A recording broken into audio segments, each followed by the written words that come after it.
this was really, really stressful, and I have the meat sweats now.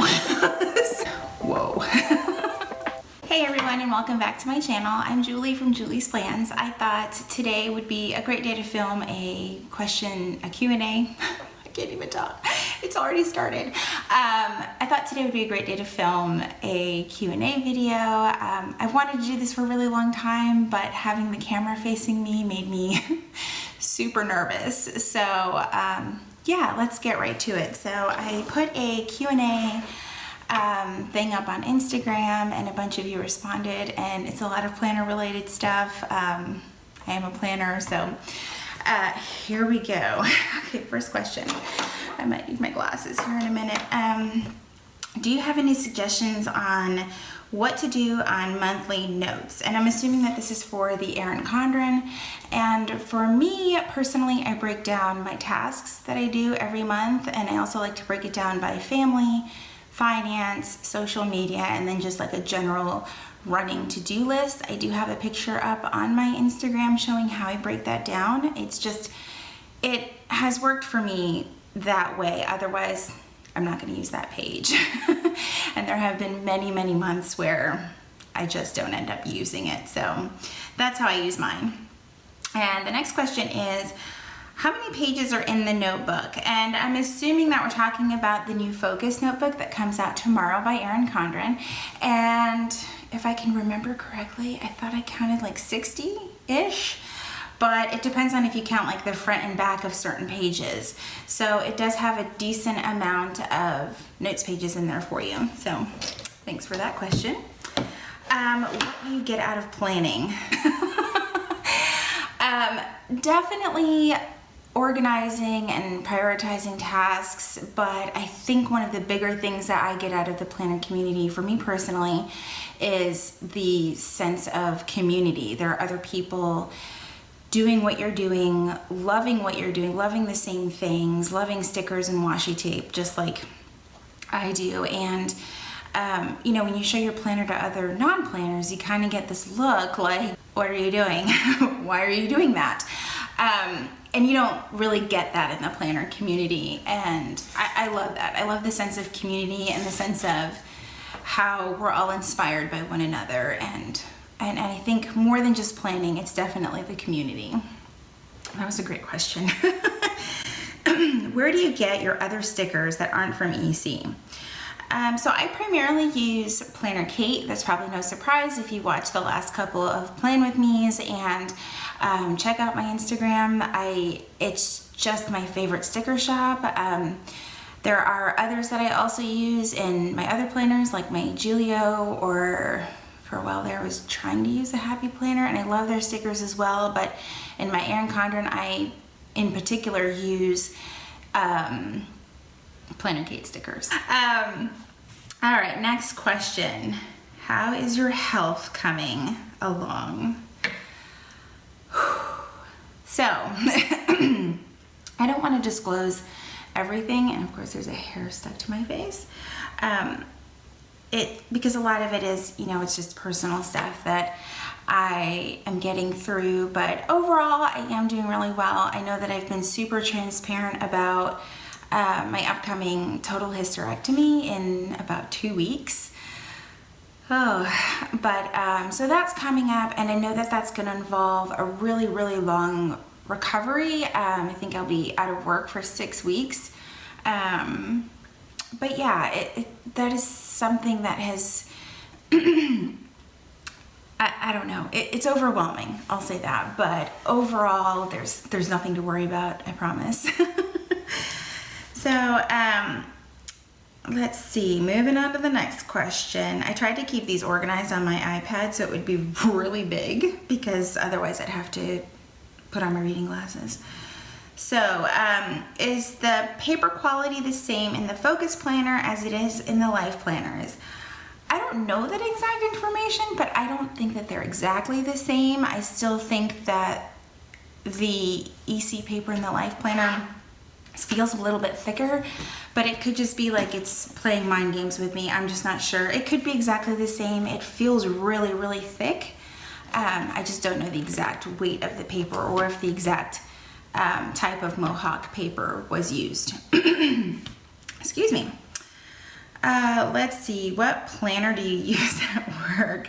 I'm in the military and having a hard time finding one that meets my needs. That is a great question because, as many of you know, I do actually work for the military. And I have struggled with a work planner for the longest time. I have gone from trying to use an Erin Condren to using just a notebook, and now I used an Emily Lay all of last year for work. What else have I tried? Right now I'm back to just using a notebook, but I think I am going back to an Erin Condren. I just ordered a deluxe monthly and then the Focus line came out, so I'm just not sure which system I'm actually going to use for work. I need something that's half flexible and half structured because none of my days are ever the same. There are set meetings that are the same, but it's like every day it's something different, without going into too much detail of what I do. It's mainly administrative work, but it's never the same thing every single day. So I think I am going to use my Erin Condren Deluxe Monthly. I did get the one with the permanent cover in the turquoise and platinum.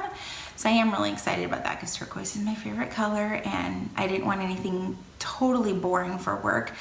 But I am really excited also about the Focus collection because it is undated. It only has 5 days a week. So you get that weekly view, whereas in the Deluxe Monthly, you don't get that. You just get the month view and a bunch of notes pages, which could also work for me. Ooh, this is a really long answer.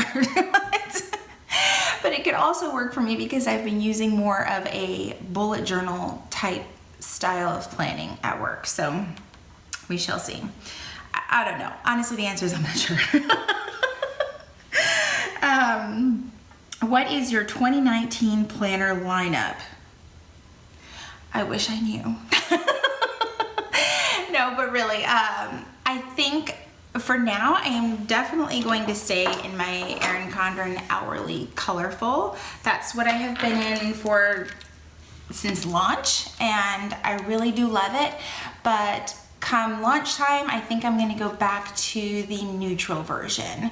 I love the colorful, but I also have, it's like a love-hate relationship with it. There are some times where I wish the little bits of color weren't even there, so that it could offer more flexibility for the sticker kits that I use, because I often find that I'm using sticker kits based on the color, and I don't like being told what to do. So, and I know that you don't have to do that, but I do like for things to match, and if it's neutral, you don't have to worry about that. So I don't know, but then I like the colorful tabs. I'm not decided. And as far as other planners go for my lineup, I honestly wish I knew. I love the Petite Planner. I've been using that ever since I got it. And I know I get a lot of questions like, how do you use that? Because it doesn't start till next year, but it has date covers on it that I got from Lakin at Plan with Lakin. And it's really worked out great. So for right now, if I were to tell you what my planner lineup for 2019 is, it would be my life planner along with the daily Petite Planner. So for now, we all know that's gonna change. So I love this question. How do you stay motivated to plan? I'm currently struggling with the need to be perfect. That is like my daily struggle. I know that when we plan that it doesn't have to be perfect, but there's something about showing your plans, and also if you represent any brands, things like that, if you're an influencer, or someone who likes to inspire others, you want to put your best foot forward. So there is that feeling like it should be perfect, even though it really doesn't have to be. But I like showing my spreads, and I would kind of hope that they're as close to perfect as possible. But I think that is what can create that lack of motivation, is that there is no perfect system out there, and the way that any one person plans isn't more perfect than another. I have fallen into the trap of losing motivation because I wanted to do what everyone else was doing because it looked perfect. and it may have been perfect for them, but it wasn't perfect for me. So when I am struggling to stay motivated, now that I'm actually going to answer the question, I go back to basics. I go back to the one planner that I always use, which is usually a life planner, and kind of push everything else to the side. And I will mind map out the system that I'm using, why I'm using it, what's working, what's not working, and then address those issues from there. I hope that that answered that. That was like a way more complicated answer. So next question, back planning, your thoughts on it, and do you do it? Heck yeah. I don't always get to write down what we do, and sometimes there are significant moments that happen in any given week or month that I didn't plan for, and I still want to mark them down. So I am going to go and back plan and put those events in, especially if it's something like unfortunate, like a couple of years ago, my daughter got into a car accident. Of course, that's not something you plan in advance. So I do go back and document it, and go back and document all the times that we've spoken to the different insurance people, the car repair people. Those are all things that you don't plan for. Or maybe an impromptu planner meetup came up and you didn't plan for that either, and you ended up having coffee with one of your planner friends. I would definitely go back and put that in. So yes, I back plan. How long have you been planning? It feels like almost my entire life. As a child, I always kept like a diary or some type of journal, and I kind of feel like planning and journaling and memory keeping and all those things have sort of crossed paths over the years. In high school, I definitely planned. I can't remember if we were given a planner, but I always remembered listing out what I was going to do, and sometimes rewriting lists because I didn't like the way that they looked. But probably at least since I was 8 or 9, as far back as I can remember.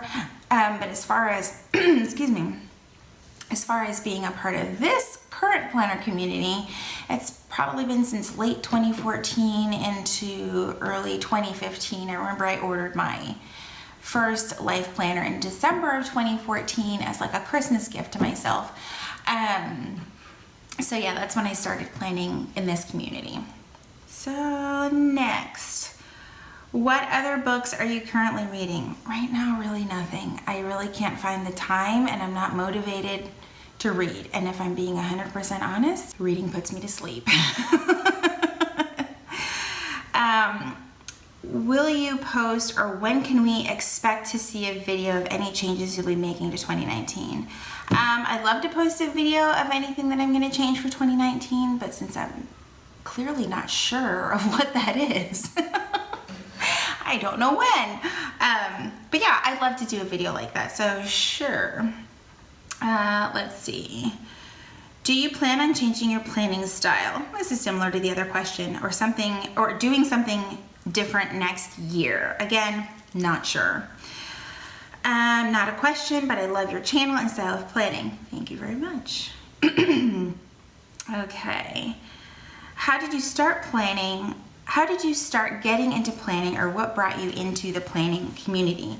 So as far as what brought me into the planning community, like in 2014 when I ordered my life planner, a lot of it had to do with my husband deploying again and needing to feel more, just overall more organized. Back in 2014, my husband was getting ready to deploy overseas for the 5th time.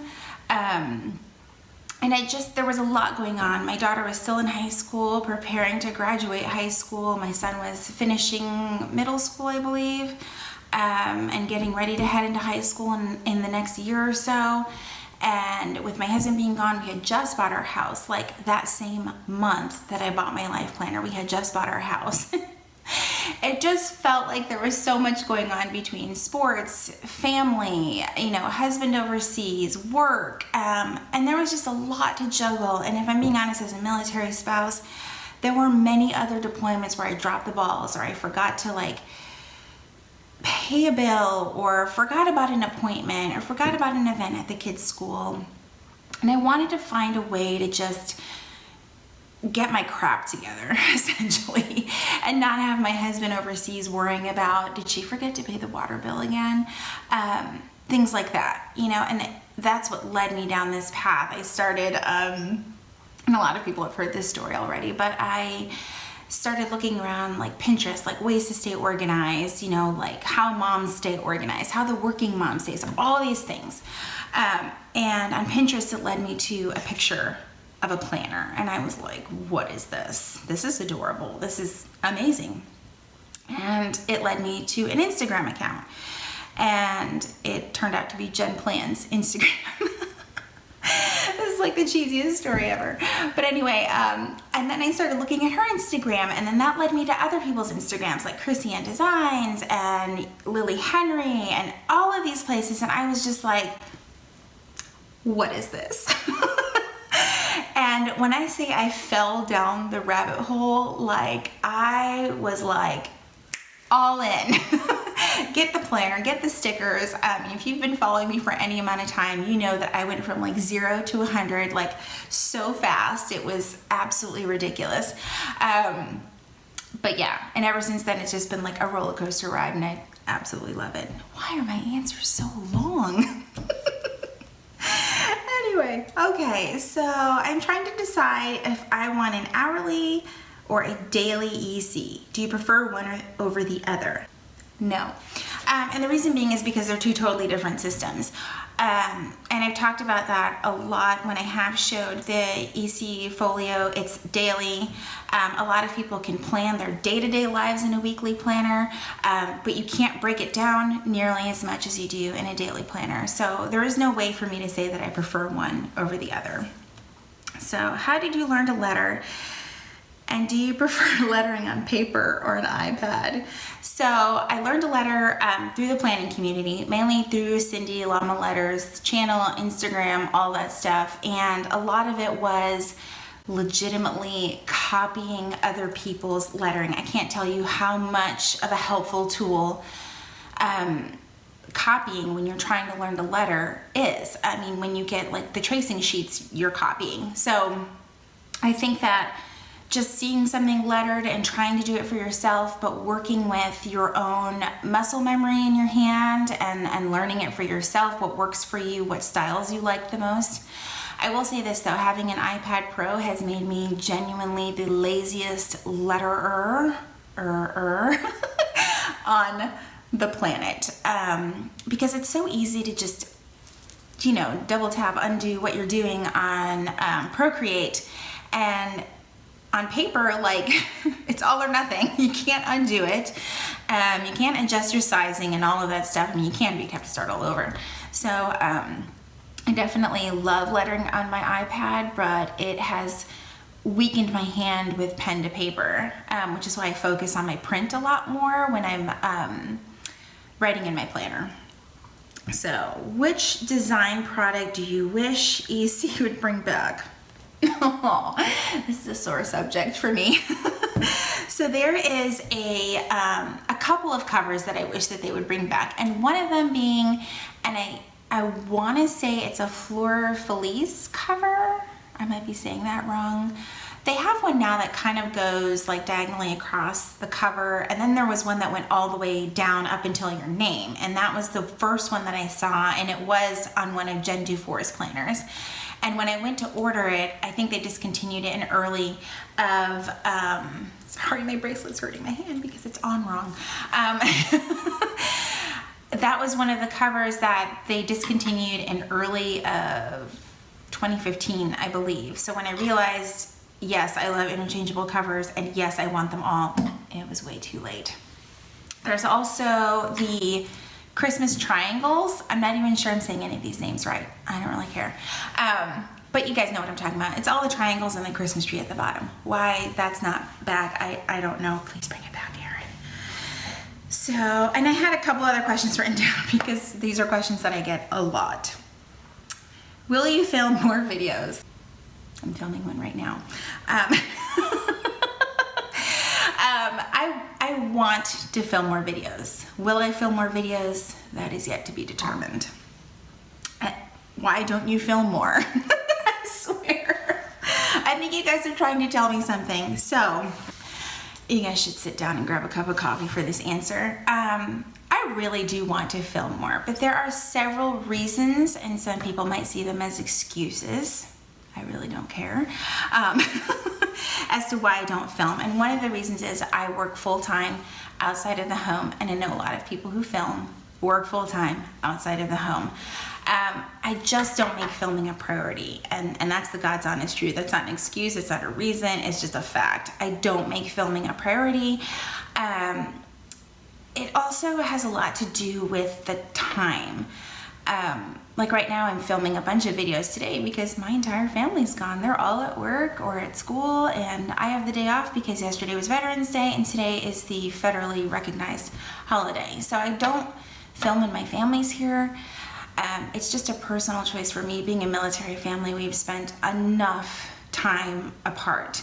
So when we are together, that time means the absolute world to me. I'm going to try to not get emotional.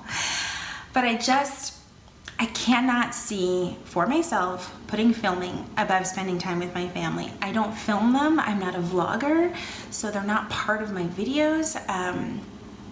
And it's just not something that I'm ready to take that plunge into, to put it before anything else. It's on the list of things that I want to do as far as social media and creating content. YouTube it's creeping its way up there, but I'm just not sure where I want to go from here because it takes away from my family because I can't film during the day, during the week. So sorry. That's just my answer. I do want to film more, but I can't see myself making a schedule out of it. I've tried numerous times. I'm even considering one right now. But again, I don't like being told what to do. And I feel like the second I come up with a schedule for YouTube, I'm going to be disappointed and really hard on myself the second I don't stick to that schedule. And I need all the flexibility in the world right now with social media because other parts of my life don't allow that level of flexibility. So, I don't know, another long answer, I'm so sorry. Are you doing Vlogmas? No. I can barely watch other people's Vlogmas, not because I don't want to, but because by day 5, I'm just like, it's so much, it's so much. I wish Vlogmas became a thing where it was once a week, and not every day, because there's so many people that I want to watch that it gets overwhelming. And if that's overwhelming for me to watch, imagine what it is like to film it. So at least for me, I know what overwhelms me, I know what creates anxiety for me, and I'm not gonna do anything to add to that. So anyway, I think I've answered everything.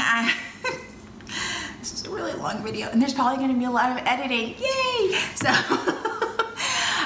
anyway, I hope you guys enjoyed this video. I hope to do it again. I don't know how people do this whole like front-facing thing.